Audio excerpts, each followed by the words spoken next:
Hey there, and welcome to Your Worth, Your Way, the podcast that's all about helping you understand that you are worthy of prioritizing your own joy without feeling selfish or guilty. I'm Debbie Lucas, the Joy Alchemist, and each week I'll be bringing you honest, heartfelt conversations with incredible guests, coaches, thought leaders, and soulful humans who'll share their stories and insights on self-worth, confidence, personal growth, and how to create a life that feels authentically yours. This isn't about quick fixes or cookie cutter advice. It's about real talk, practical takeaways, and plenty of soulful inspiration to help you live life your way. So grab your favorite cuppa and let's dive into today's episode. Today, I am joined by my beautiful friend, Jade Fulton, an intuitive social media strategist. And after using LinkedIn to create a six-figure business in just over 12 months, as a single mum, she began helping coaches and heart-centered entrepreneurs to do the same. In today's episode, we're diving into alignment, and Jade's take on this topic might be a little bit spicy. And for Jade, this word gets used as an excuse to drop out of what scares us and release responsibility when we know we aren't showing up in a way that we should. I'm so excited for you to hear Jade's journey and her insights on living life her way. So welcome, Jade. Lovely to have you here. Hey, Debbie, thank you for having me. I'm super grateful for the opportunity. You're And thank you welcome. to everybody who's listening as well. So tell us what's lighting you up right now.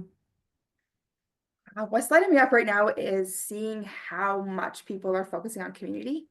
With it being 2025, it's like, so many bad things are happening in our planet right now, as we all know, but seeing people at the ground level just connect on a human to human level, even with social media, even though I'm a social media person, I'm seeing that come forward too, right? People building collaborations and relationships and booking coffee chats and networking and focusing so much less on the sales piece. So that's what's lighting me up. Yeah, seeing Yeah. community come back.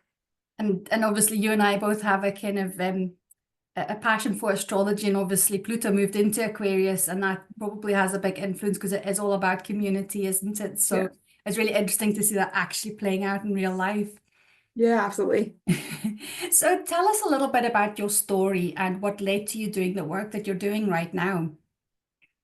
We're under right now. Well, in 2020, I gave birth to my youngest daughter, and that of course was when the whole world shut down. So I had nothing to do, Debbie, except walk every day with my baby and listen to audiobooks. And I came across How to Ikigai, which is a Japanese process to really figure out what you're good at and what you like doing, and taking those things and figuring out how you can serve people and then make money instead of what we usually do, which is how can I make money, right? So I really like, and through that process, it was like a huge epiphany that I have naturally marketed in many roles. So I started offering services for free to see what would happen. And I never went back to work after maternity leave. I hit six figures that first year and I just kind of ran with it. And I've zoned in on LinkedIn ever since because the community feels the best there. Yeah, Yeah. that's amazing. And obviously that was a whistle stop tour there, but did you have, did you face a period where you kind of really struggled with the quick success that you were achieving?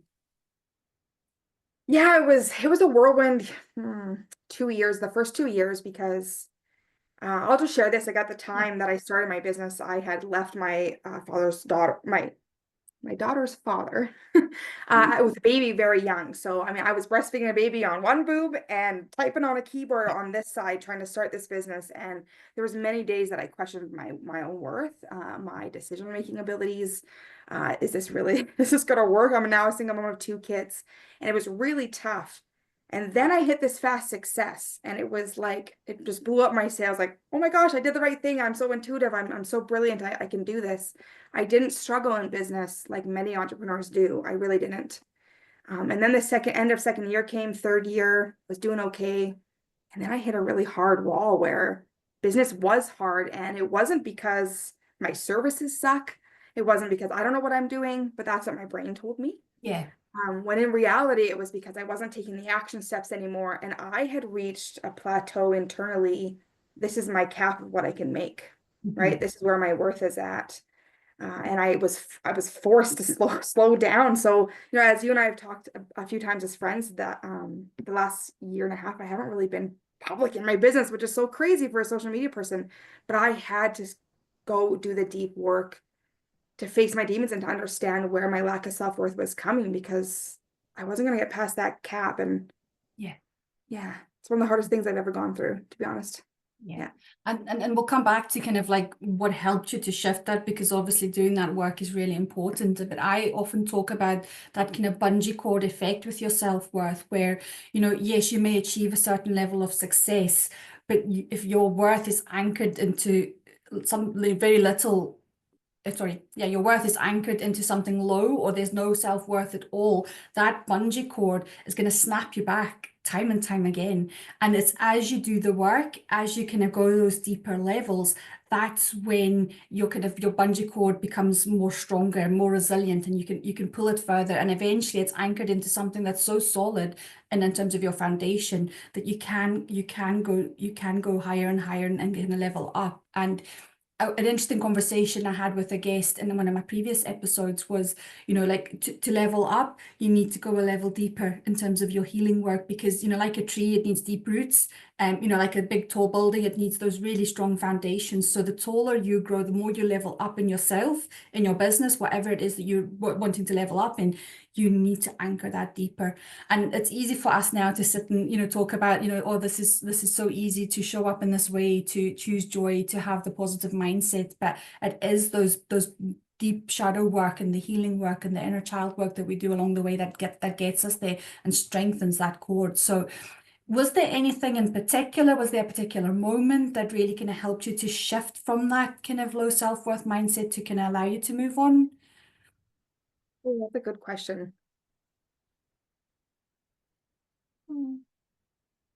I was going through some things at home. Like I restarted the cycle with narcissistic Okay. human being, a very unhealthy space. And so I was living almost a double life. Like I was seen as this leader in this space online in my business. I was, really pushing forward with my kids with their mental health. I was just seen as a leader. And then I Yeah. was living this kind of dark underside, knowing that this person wasn't treating me well, all these kinds of things. And there was just one day where I was like, I'm choosing this, like I'm allowing this. And I can't honestly tell you, Debbie, if it was a specific podcast or a book or anything. It was just something, just my own guides. Like I was doing my own work to understand my guides and my intuitive gifts for the business, thinking, oh, I don't need this for my personal life. This is for my business, right? And then my guides were like, hey, you can't really like, break through this cap you're at and be successful when you're allowing this drain. And so I just started to make decisions for myself, to choose myself and to be honest. So I didn't immediately leave that relationship, Debbie. And I think that that's a really key thing I want to share today, is that self-worth, in my experience anyway, isn't like one day you're like, oh, you know what, I am worthy, and just boom, everything changes, right? And I think that that's something that I see a lot. Like there's so many self-worth books and podcasts and things, and that's what people think, that one day I'm just going to believe, and that's not what happened. I stayed with that person, that woman, for quite a while I was doing the work to understand. But the big shift really was accepting that I've chosen this. I Yeah. choose, and so when things would happen with her, with my business that weren't going well, I would intentionally say, I actually chose this. Like Yeah. I chose to be with her. I chose to allow this behavior, or in the business, I chose not to show up for that interview, or I chose not to be grounded for that sales call. Like I took ownership of my choices. And then that helped me start to change those choices. Yeah. Yeah. Yeah. Yeah, 100%. First of all, honoring you for the journey that you went through, and thank you for sharing and being vulnerable. I think so many of the listeners will resonate with that. And, whether it's not necessarily a narcissistic partner, but, sometimes we find ourselves in relationships and situations that maybe aren't great for us and our own well-being. But I think you touched on a really important point, and it can be really, and I know it was triggering for me when I first kind of started understanding this concept of choosing, and understanding that your current circumstances is a manifestation, is a creation of everything that's come before, all the decisions that you've made, mostly unconsciously until we kind of wake up, but also consciously sometimes, as you say, you consciously chose to get into a relationship with a person. You consciously chose to move into a certain home. You consciously chose to go to a certain job. Even if you felt you had no choice, you still had a choice. And that radical responsibility for yourself and your circumstances, it's a bitter pill to swallow. But once you understand it, so this is what I call the self-worth loop. Once you understand that your circumstances is a reflection of your worth, because that is a belief, a limiting or positive, whichever way you can cultivate that, the opposite's true. I work a lot with the law of polarity, and I always believe if this is happening just now, the opposite is true as well. The opposite is possible as well for me. And I think but you need to get to that place where you accept that you are choosing, and there's always a choice, and it's just about having the courage to then take that step out. And we'll come back to intuition in a bit, because that is a part of how you start making these decisions, isn't it? But the other bit sorry, I just wanted to check if you wanted to say anything about that point first before I moved on. Yeah, I'd love to add just one point. I think another key difference that is important for me to share is that there's a difference between self-blame and self-responsibility. And that can be hard to know the difference, particularly when you are in an abusive situation or in a really terrible job, or, things are hard. I did not say this abuse is my fault, or, you know what I mean? The people saying no to my business, or being, things like that, judging me as my fault. It was just like, I just took responsibility for my choices in it, right? I chose to allow it. It's a lot different than it's my fault that this happened. Yes. Right. And so, I just wanted to kind of put that out there, that it's not about taking responsibility for everybody else's actions or all of the bad things that happen. There is actual like victimhood in life, and it's like well, that's part of healing as well. But yeah, just responsibility for your choice to continue in it, I guess. Yeah. And building on that, before I come to my other point, that bit about you're not responsible for other people's actions, and you're also not responsible for their feelings. And that for me, that realization, that's probably what swung my people-pleasing tendencies, because once I realized that I'm not responsible, nobody can make you feel a certain way. Yes, you may be in circumstances that make you feel that seem to be rubbish or really difficult or challenging, but ultimately you can still find joy, you can still find that inspiration, courage to move into a different direction. And I think that's so important, and once you accept that you're not responsible for other people's feelings, but nobody else can make you feel that way either, that's when you can step out of that victim mode, if that's something that you tend to fall in. And thank you so much for clarifying a bit about blame versus responsibility, because it is very, very different. And I think sometimes society and how they approach, particularly if we talk about relationships in particular, if it's an abusive relationship or whatever, society sometimes tends to approach it as in, well, you're choosing to stay, you must be doing something wrong. And that thankfully, hopefully we're shifting a lot of that culture, but we've still got a long way to go. But the other point that you made about how you were showing up online or in your business, and how you were at home and behind closed doors, that's where the alignment bit comes in, isn't it? Because alignment isn't just about everything falling into place. It's about how you show up, and how you show up in every area of your life. Because and for those who know life coaching, the wheel of life is something that gets used, probably most life coaches or coaches use it. And the purpose of the wheel of life is not to have a, full circle of tens. It's about having it, fairly round, because if you imagine a wheel, if it's wobbly, you're gonna wobble through life. Do you know what I mean? When it's turning. So if you can have, even if everything is threes, as long as it's a kind of fairly smooth wheel, you can move through life and you can have that alignment. So, obviously you described how that kind of really created what's the word? A discord within you, a discourse within you. How did you manage to kind of really kind of step out of that so that you could bring things into alignment? It was back to the choice, like just recognizing my choice, my decision. And I actually listened to a podcast, unfortunately, I can't remember the name, but it was a man who had been through the Holocaust as a Jew in the concentration camps, and he talked about how he even had a choice in that dark of a situation. And it just kind of flipped my perspective. He said he got to choose to fall in love with this tree. So there was a particular tree, the only tree in his camp, and he chose to every day fall in love with that tree. like, and just be like, oh, I'm so grateful for this chance I have for this tree. And just that part, and I think all the other things I was doing, the healing and getting in touch with my guides, and then that one podcast just kind of shifted, and I was like, man, like that's so true. And so I would say, okay, I would be honest with myself. I chose this situation. Is this situation what I want for me? Yes. Yes or no? Okay, great. So what am I going to choose? Am I choosing to change this today, or am I choosing to keep this? And Yeah. there were some days where I would say, yeah, I'm choosing to keep this because it's really hard to lose this Yes. person. Or it's really hard to shift my business, or it's really hard to face this. Like I'm not ready.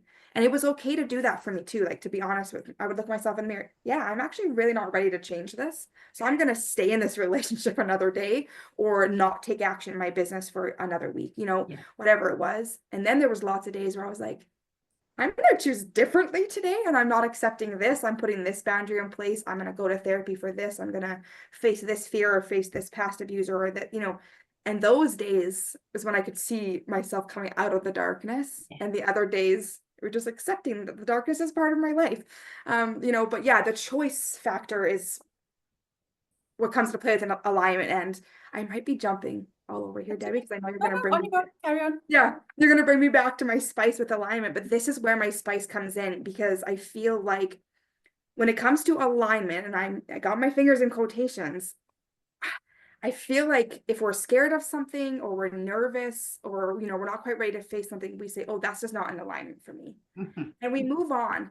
And I see this so much in my business. I work with spiritual entrepreneurs, right? And I know that not every listener is an entrepreneur, but you'll notice it with jobs, with your families, with pretty much everything you do in life.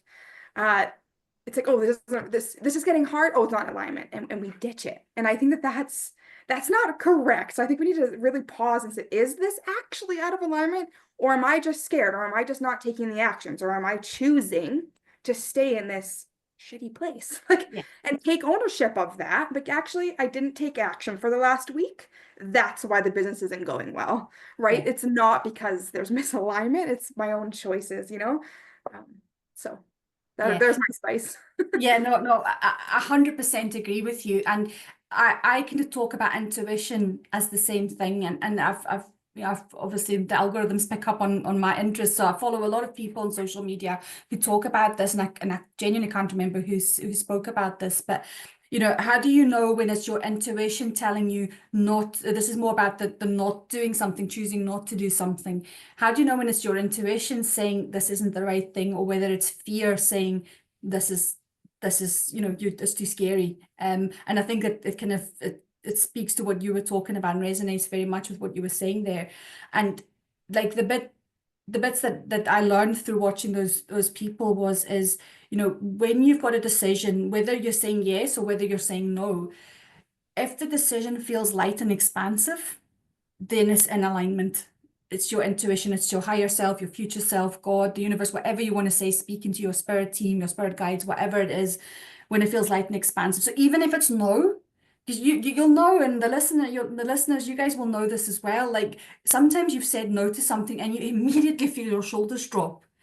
And you're like, oh, and it's just this total sense of relief, not because you then don't have to go and face the big scary thing, because it's alignment. Sometimes if I've said no to something, I'm still left with this kind of like niggly feeling, and I'm like, I'm not quite sure, or you regret not going for it. And I think that's when you know that it wasn't in alignment, that it wasn't your intuition. But equally, if you're saying no, you're saying yes, and it feels heavy and constrictive, then you know that like it's not in alignment. It's not going to be the right thing for you. So I don't know if you had any other points on that. Yeah, I think you're very valid. You have a very valid point there that, yeah, if it feels good to say no, then it just it wasn't in alignment, right? Yeah, yeah, Whereas if you feel like a little bit of like maybe some guilt or like some shame there, then it's maybe yeah, because you're not showing up intentionally. And another way, like to add to your point of how do you just to separate intuition versus misalignment, for me is looking at my intentional actions that I've taken, yeah, right? And so like manifesting and following your intuition isn't about just picturing it and it shows up, right? Like it's about taking those intentional steps. So I'll also look at here's my results or here's the situation that I'm in. What action steps got me here? yes, Like what did I take to get me here, right? And if I'm in a not so great place, then it's like, okay, how can I change these actions going forward, right? And if I'm in a really good place, like what actions did I take that like I rocked, that I can celebrate? But yeah, taking those action steps is and acknowledging them So if the results aren't what you're looking for, but you're not excited, and when you say no about turning it away, then it's almost always just the action steps that we have to shift. Yeah, yeah, absolutely. And I think that's a really practical way to kind of reflect back on you like that, even just your current situation or even times in the past where things have gone well and kind of reflecting on, were the steps that I took in alignment? Was I following my intuition and my gut there, or where it didn't work out? What was out of alignment? What was my gut saying, actually, I should be doing something different or doing it in a certain way? And I think that kind of brings me into my next question. And we'll talk a little bit about like social media and marketing strategy, because you do help your clients balance the feminine and the masculine energies in that. But I'd love to talk about how you use that, but how we can also, some listeners who aren't entrepreneurs can use that in their general life. And I suppose just for listeners who are listening and don't understand masculine and feminine energy, it's nothing to do with your gender. It literally is, we all have both within us. And it's about having, I suppose most women, females tend to kind of maybe have a little bit more feminine energy, sometimes more masculine, but it's always about the harmony and the balance within, and we all have it. And feminine energy is about your intuition, it's about creativity, it's about, if you think women create life, we birth life, that's about that kind of creativity and that feminine energy. Masculine energy is very much about the strategy, the taking the action, and you can sit and create and be in flow ad infinitum, but unless you're taking that action, unless you have a plan and a strategy to achieve it, you're never going to manifest everything that you need. So tell us a little bit about how you use that within your social media and marketing with your clients, and then how people can generally apply that to their lives as well.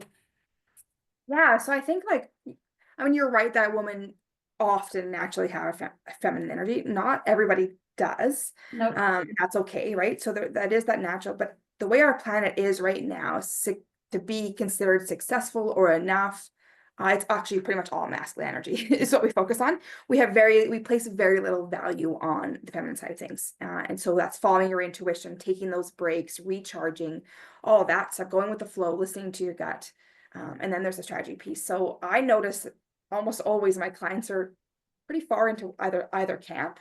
Yeah. And it happens in real life too. So it's not just business, right? This happens when we're in our careers, when we're talking about family goals, even like I know women, a lot of us worry about our bodies and looks and things like that. It happens in that space as well, where it's like we feel like we've gained too much weight, and then all of a sudden it's like, well, I'm going to go super hard on this diet or super hard on this whatever, and we go full masculine strategy when really we're human beings that have cycles and shifts, and we can't actually follow a specific strategy every day and expect results, right? We need to follow our guts and our intuition as well.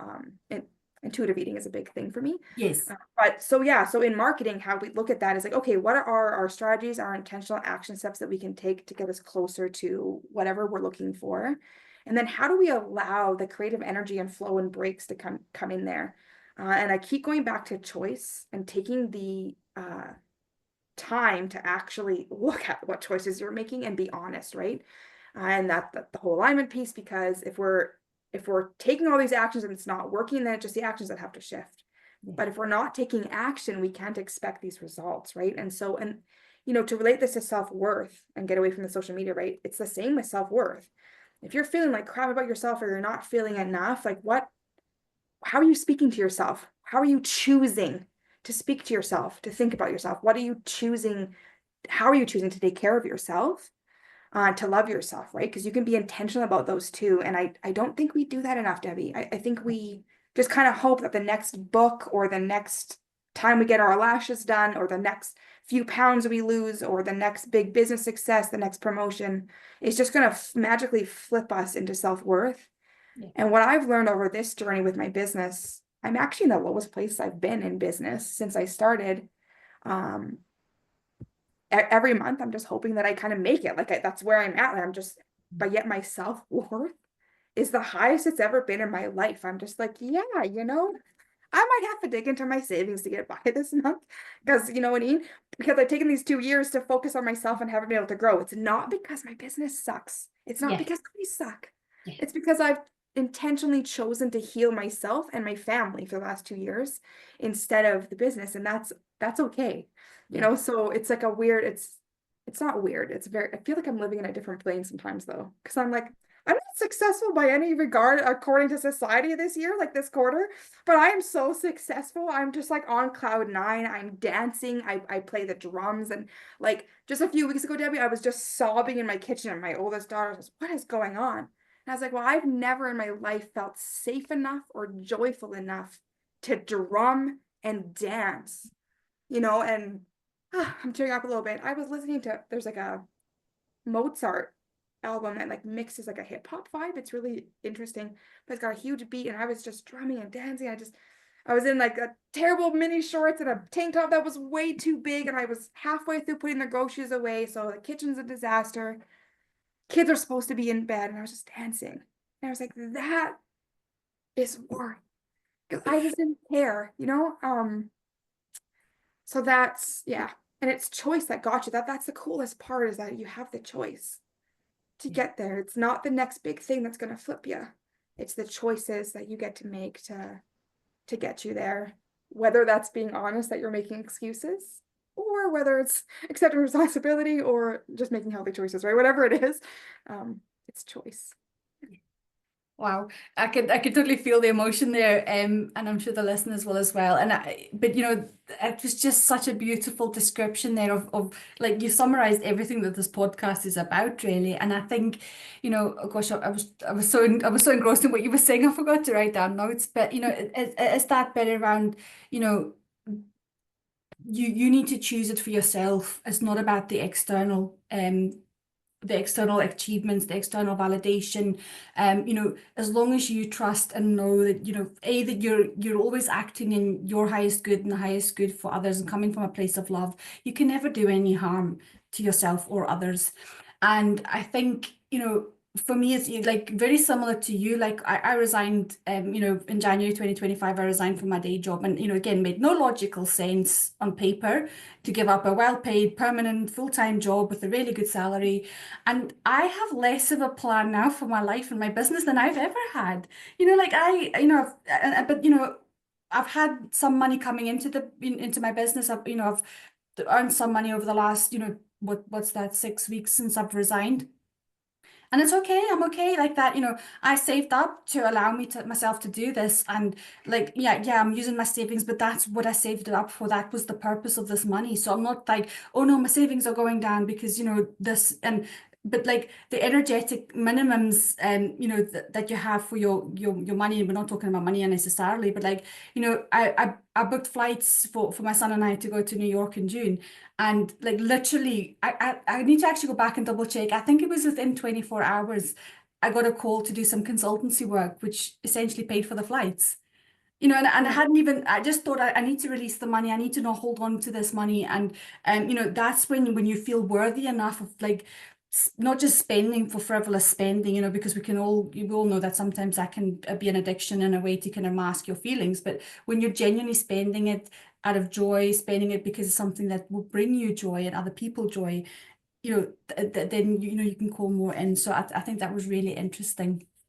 So Yeah, and you can do the same thing with money with your body as well. I was just talking to a friend about this the other day, who, has a mom belly. Had just had a baby a couple years ago, and she's stressing about this belly, and every day she's like, what's wrong with my belly? It's still there. What do I got to do to change this? I happened to lose almost 50 pounds in these last 2 years of healing. And she asked me, what did you do? What did you do? And I was like, I just loved myself. And she was like, what kind of an answer is that? I'm like, it's the realest answer you've ever heard about weight loss is what it is. Because every day, Debbie, I just look in that mirror and I've got my mom weight there and I've got my whatever going on. I'm like, you look so good.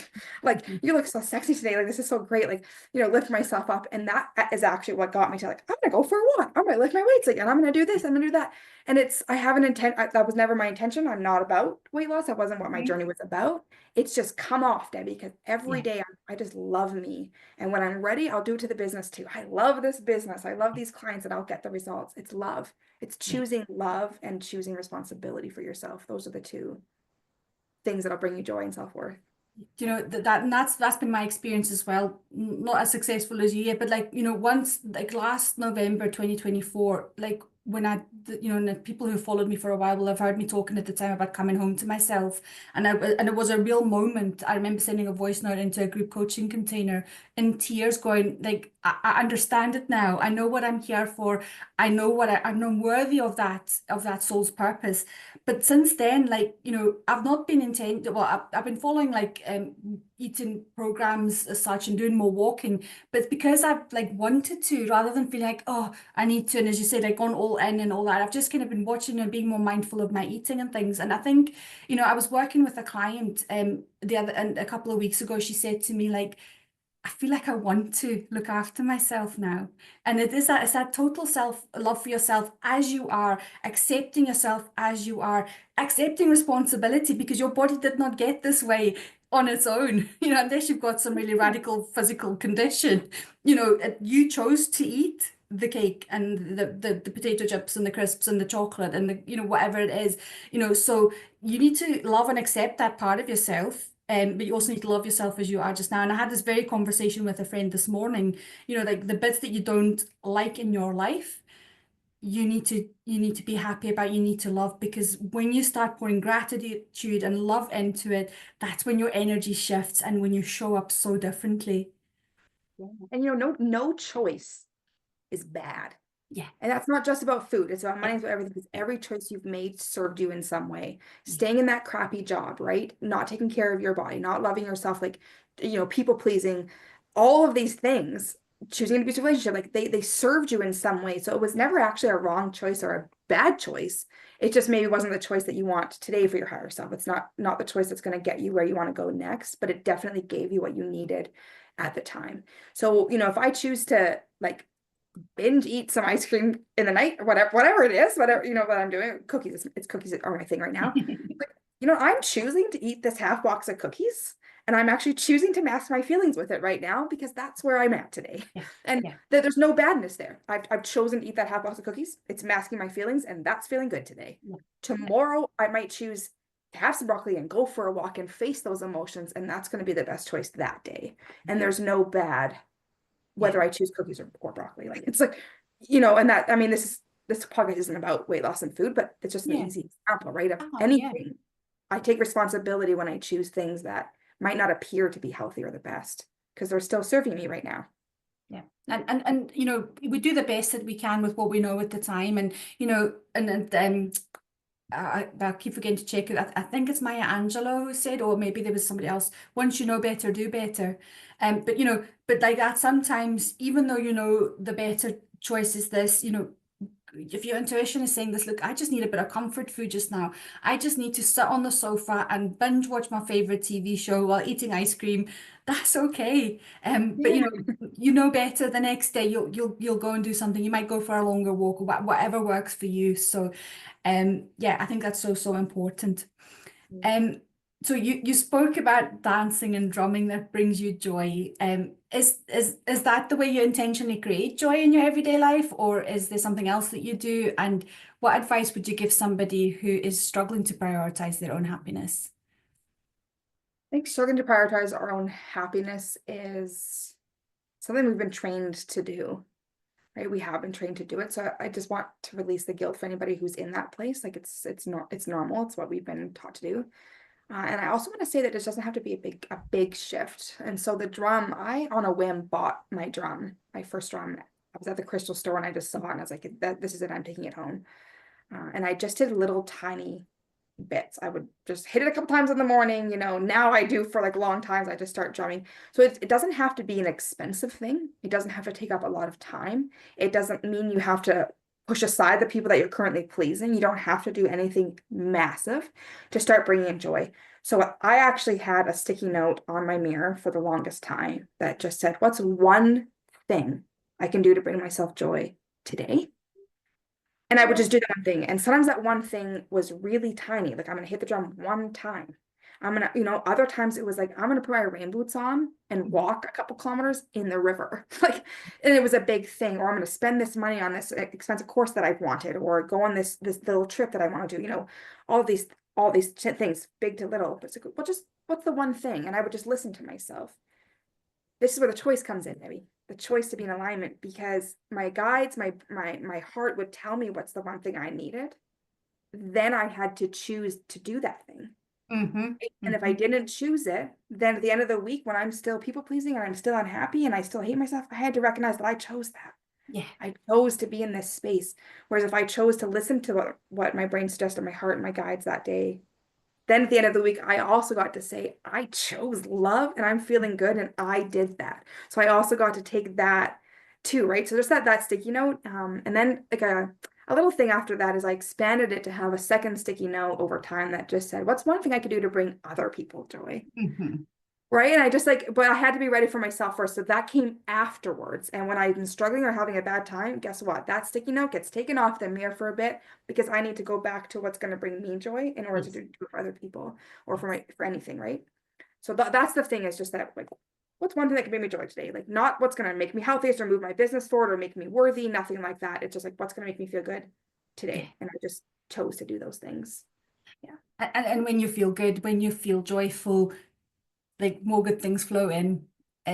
So like even just by choosing joy, you're for yourself, no matter how small, I bet you, your whole day, your whole energy in your day was different, how you showed up, for your family, for your work, for everything that you do. So thank you so much for sharing that. Yeah, I said, this is kind of funny, but I said to a client the other day, I said, the universe is a bit of a dick sometimes. It doesn't give us peace and joy on a platter, right? Yeah. For us to just serve Yeah. ourselves. Yeah. We have to crawl through the battlefield to get to that platter. And we Yeah. crawl through it by choosing and responsibility, all the things we talked about today. But yeah, it's an unfortunate thing, because then once you get to the platter, then there's even more platters, and there's all this, Yes. like, the universe keeps gifting, but you have to work together first. Yeah. Unfortunately. Yeah. No, absolutely. Thank you so much for sharing your story and insights, Jade. And there's so many golden nuggets that I could pick out in terms of a takeaway. But I think something you said towards the end there is that we were taught that it's not normal to prioritize our own happiness. And I think that's so, so important, that it does feel alien. It does feel like a really strange concept, and it can feel really uncomfortable to choose your own happiness first. And I think, once you can shift that, once you can understand that you can and it's okay. And actually, I wrote a post today about the world didn't implode. I didn't lose relationships, and it was okay. And it was like, but it took a lot of courage for me to start doing that before I felt comfortable really doing it on a daily basis, like you say. But there's other days where sometimes like that, I do just want to pull the covers over my head and just stay in bed and not face the world. But those are further and fewer between now, thankfully, because we are focusing on that. So I'm sure that my listeners will want to find out more about what you do and more about you. So where is the best place that they can learn more about you and your work? My LinkedIn, honestly, is the best place. So I'm Jade Fulton on LinkedIn. I have a little rainbow beside my name. And then my website is jadesvirtualoffice.org. Great. And we'll put all the links to that in the show notes as well for everybody to access. So thank you so much for joining me. It's been a wonderful conversation. It has, yeah. Yeah, thank you so much for having me, Debbie. And thank you to the listeners for hanging around this long. I'm grateful for everybody's energy. Yeah. You're welcome. Thank you so much for tuning in to this episode of Your Worth, Your Way. I know that you'll be walking away feeling inspired and ready to embrace your worth and prioritize your joy. If you loved this episode, I'd be so grateful if you could leave a review or share it with someone who needs a little bit of encouragement today. And don't forget to follow me, to hit that follow button so you never miss another episode. And you can connect with me, find out more about the podcast, my guests, and what I do at debbielucas.me/links. And if you don't already, follow me on your favorite social media platform. I'd love to hear your thoughts and continue the conversation there. And until next time, remember that you are worthy exactly as you are.